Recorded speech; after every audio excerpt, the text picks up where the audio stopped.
Okay, this is Island Prepper, and I'm going to give my final thoughts on all about Glock. I guess this is going to be part three. So I kind of put them all out here. It's pretty much everything I have.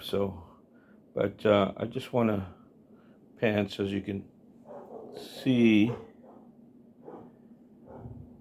how everything looks. Okay,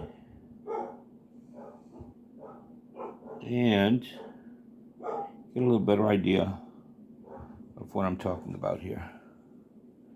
I'll put my 22 in there, TX 22. So anyway, I'm gonna put you on pause real quick while I sit down and get myself ready to roll. Okay.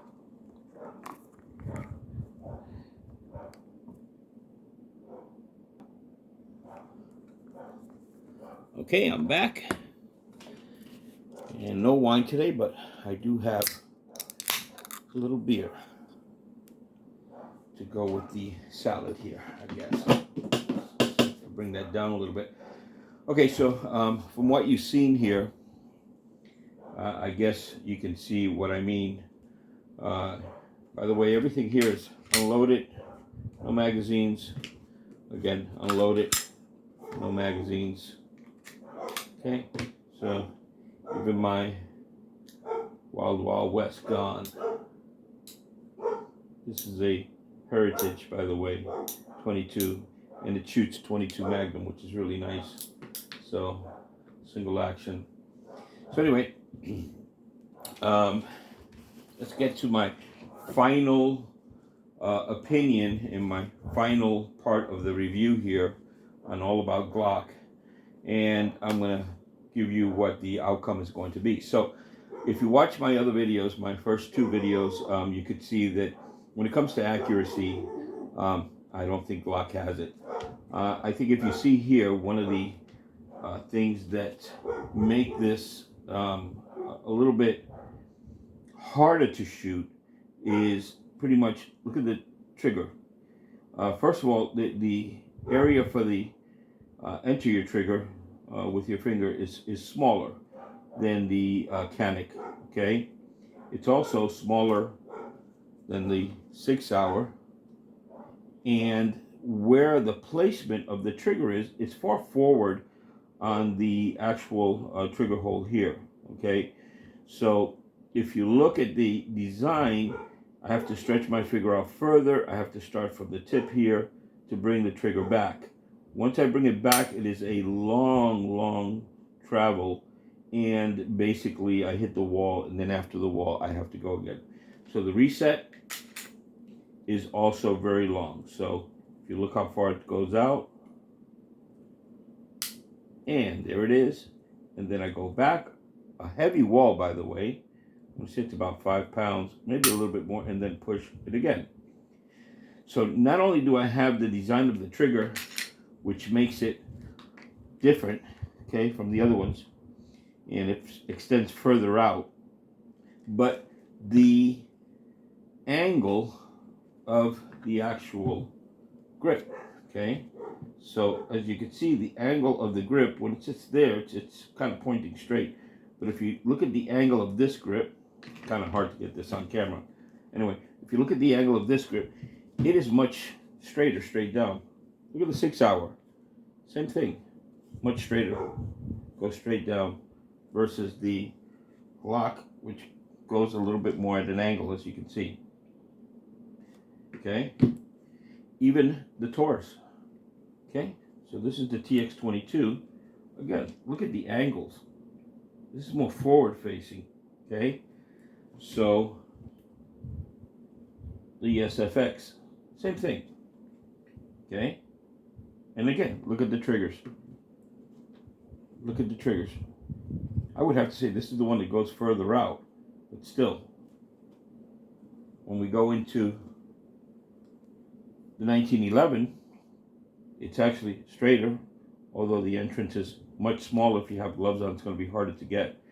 But the angle of the grip, straight down, and of course, I guess the best triggers of all the guns is always the 1911. This thing, you barely touch it, and it's done. Okay. Oops. Yeah. Okay, so we go out again. The reset, nothing. Actually, I went way over on the reset. So let's try that again. Now, you're not supposed to dry fire these. So, but let's go with the reset again. Right there. And gone. So, I'm going to go as far as to look at the heritage. Trigger's way back here. And all you have to do is tap. And it's done. So, out of all the triggers, this is a $130 gun. 22. Okay. Let's go with the Taurus. Also, furthest facing out trigger. Okay. But if you look at the top of it, it's actually closer in. But let's go and see if I can make this happen here. Okay. Let me just make sure. Okay. Nothing in there. Okay. So let's go here. I have a little bit of a wall right here. And it's actually rubbery, not spongy, but rubbery. And that's it. And it's gone. Let's look at the reset. Right there. So even a cheap gun like this, I mean, it's not really a cheap gun. It's $400, but a gun like this, or $300, I can't remember. A gun like this, like a TX22, this is an amazing trigger. I actually enjoy shooting this a lot. It's not accurate. I could say it's about as accurate as the Glock was, but it shoots well when you're doing rapid fire. It just shoots really nice. You can fire over and over again. It charges real quick.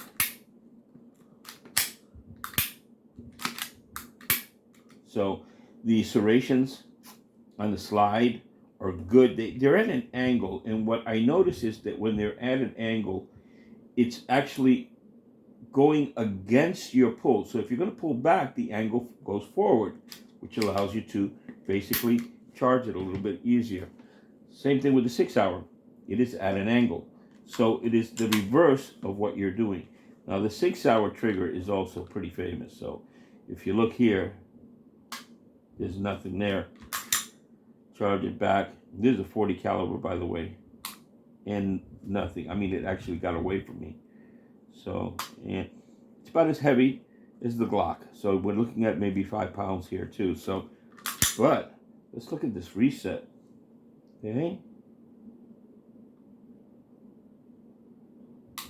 Right there. So, and you don't have to hit the back to get to the wall.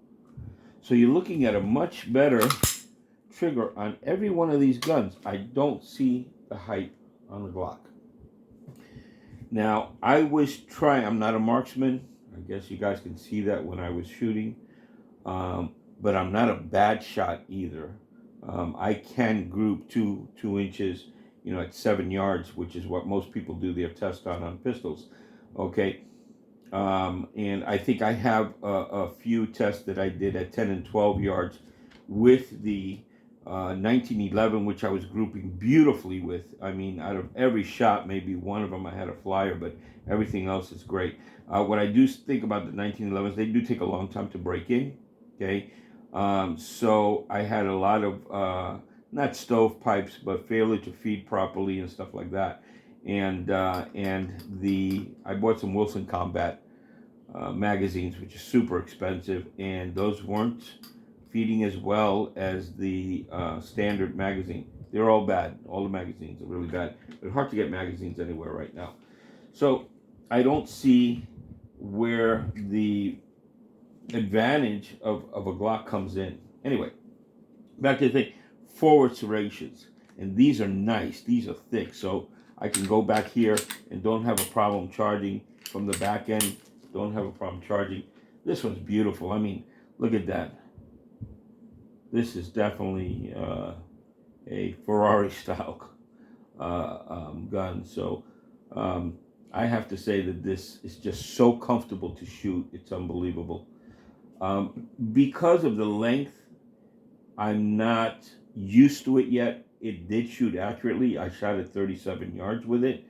So I did shoot where I was able to get into an 8-inch target several times at 37 yards. At 27 yards, it shot well. At 20 yards, it shot excellent. beat all the guns here, with the exception of I think the 1911. This doesn't do a lot of distance, but man, is it accurate.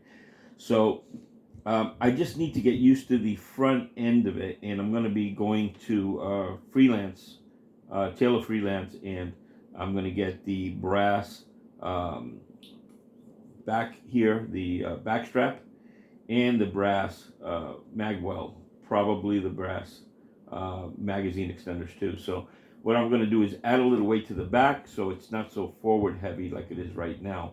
And I think that when they did the test, as you can see, this basically wants to go over with the brass magwell and the brass back strap. It does stay more stable. So um, what do I like about the Caniks as opposed to the Glocks? Everything, everything. As a matter of fact, I sold my CZ, which I think is an amazing gun, because after shooting this, I said, man, if I get a long barrel, it's going to be better. And for about $50 more than what I paid for the CZ, I got this. Actually, I didn't sell the CZ, I traded it for the Glock. So, and the CZ wasn't MOA ready, this was MOA ready. And the guy who traded it with me was a security guard, so he got special deals because he worked security, but still, you're looking about $650 for a brick, okay, and $650 for a beautiful streamlined F-16. So these hype with the Glock, I didn't feel it. I never liked them from the beginning. I don't like that squared end here. I don't like the square feel of the grip. I don't like the trigger. It's not a bad gun. Do I trust my life with it? In a pinch, yes. But really, when I shot this yesterday at the range, it was about 86 degrees in the shade, and I was sweating. When I tried to charge it back, my hand slipped. First of all, it is a smooth finish. It's straight serrations, not forward serrations. And when I tried, and right now it just slipped also. When I tried to charge it back, I could not get the round out of the chamber. So, which was what I was trying to do. So, when I try to take it apart, it's also a little bit difficult because you have to grab these tiny little pins here with your nails. If you don't have nails, you got to squeeze it really hard. So, let's suppose that if I want to take it down, I have to do that. And then, of course, it does come apart, and it's not really a smooth. So, and again, problem with the front serrations and the back serrations is you have to really grip it good so you can get it to, see right now, since I just cleaned them, so since I have a little bit of slickness on it, you have that. With none of these, I have the slipping problem. If I tried to hit it without the serrations area, even there, it's not as smooth. It has a nicer finish. Again, here, this is just easy as can be. Of course, the 22, because you gotta bring the hammer back. Okay, now it's easy, but if you don't have to push the hammer back, it's hard. I mean, if the hammer's down, it's hard. Again, the Sig Sauer, much easier than all of them actually, except for the 22. But this is just an amazing gun. As far as shooting is concerned, I'm going to give the Caniks first place for short distance, long distance. For short to medium distance, I'm going to give the 1911 the best marks. I mean, I've never shot anything like that. It was my son Michael who actually turned me on to the 1911 when he told me that Steven Seagal shot these. So, and one of the best press checks I've ever seen is, let's put that back, is the Steven Seagal press check. So, and I've seen people criticizing that, but my finger is definitely not on the muzzle there, so I'm not worried about that. But that is a really cool press check when, if you've seen any of his movies where he grabs his 1911 and very smoothly and calmly he pulls it back to see if there's a round in the chamber. So Anyway, it has the double safeties, which is nice. I mean, it's just a gorgeous gun. It weighs a ton, and that's what makes it so nice. Uh, Out of feel, 45 caliber 1911, it just feels like a man's gun, you know. And I don't know where everybody's talking about calibers that, well, most people can't shoot a 40 cal or anything like that. Second most accurate gun besides these, so I'm going to say the third most, is my 6 Sauer P320, 40 caliber. Now, it has a nice thick grip. I did sell my P320 X Carry, which has the flat trigger face, a much better trigger, a lot less weight. I did sell that so as I can buy my Caniks. But I got to tell you, I did not like the 9mm. I also didn't like the thinner grip on the P320 X Carry. And it was the hottest thing since sliced bread. So, 40 caliber home defense sleeps with me at night, and basically I carry 2 magazines all the time. It has a nice little light, has a laser, and I've already sighted it in. This stays by my bedside. So this is my home defense, and the reason why I use the 40 caliber instead of anything else, because number one, I shoot it very accurately. I don't have a problem shooting it, and number two, definitely shoots better than the Glock. Okay, but number two, if it has a round in it that has a little bit more stopping power, perfect for the house, short distance, and if I hit, great. If I don't hit, I have multiple shots. It also has tritium sights, okay, which are fantastic night sights. Again, Glock sights, please don't talk to me about Glock sights. The nicest thing about this Glock sight is that I painted that green over here. So green for Russian. You're looking at Warren Tactical sights. These things are not only good, but let me see here. I'm going to try to do this on camera. So let's go here, and let me see if I can get it on camera here. Okay, so with Warren Tactical sights, okay, it also charges on my belt. So if I already tried it. So these are great sights, Again, I went with the green dot in the front, and I think I went with the green dot in the front here. Did I do the green dot? Yeah, yes, I did. I did the green dot in the front here. I don't know if I did the green dot here. Yes, I did. Okay. So I just my eyesight seems to pick up that little green dot better. I even went as far as green dot on this. Okay. Don't laugh. All right. As you can see, I like wrapping my guns in this tape. So just makes it a lot more comfortable. These have a tendency to slip a lot, even though it's a 22, but there's a 22 Magnum also. But with the tape on it, which I have to add a little bit more to that, it seems to work a little bit better. So anyway, let's see if I can get you lined up here properly so as we can continue our little chat. So, this is going to be sold. So, got the extra MOA platforms for this and everything. But I am going to sell this, and I'm going to sell it because I don't like it. Again, I don't like the way it feels. I don't like the way it shoots. I don't find it accurate enough. I don't like the slide release. I don't like the sights. There's just too many things I don't like about it. Not a bad gun. Again, this is not a bad gun. It's like owning a Toyota Corolla. Not a bad car, but it is boring as shit, and you're not going to win any races with it. So I'd rather have, don't think this is a Toyota Corolla, but let's say it's a Mini. Okay, so much nicer, much sexier. And here we go with my Corvette. Okay, this is sweet.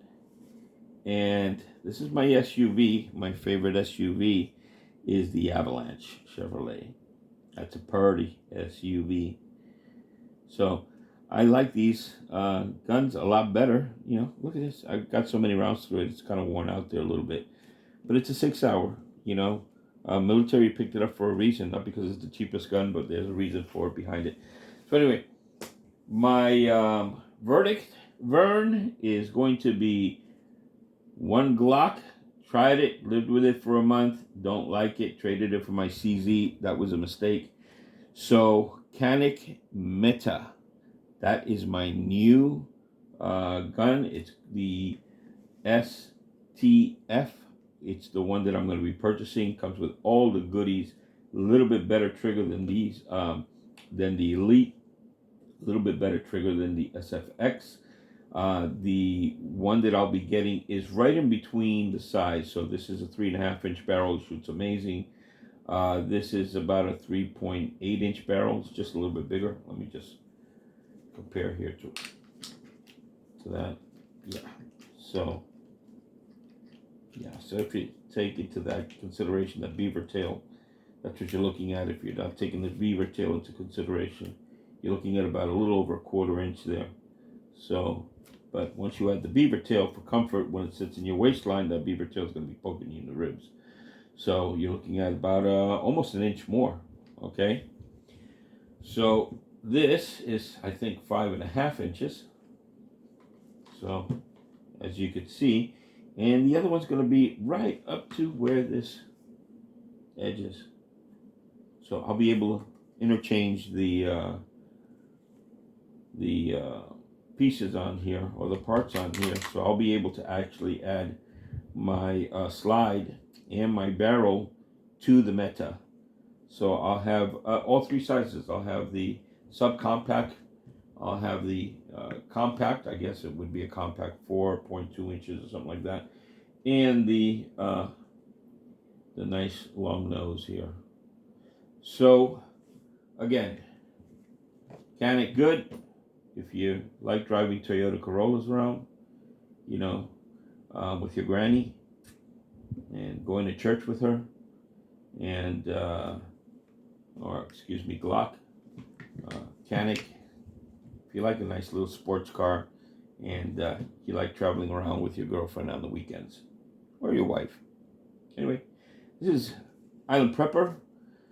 Final thoughts, as my opinion. It doesn't mean that I'm 100% correct. There's a lot of people that use them. But my final thoughts are, I wouldn't buy a Glock, okay? And you guys can enjoy whatever the stats are. If you're consumer reporters, buy yourself a Glock. If you're not consumer reporters and you go out and like shooting a lot like I do, buy yourself whatever the hell you want.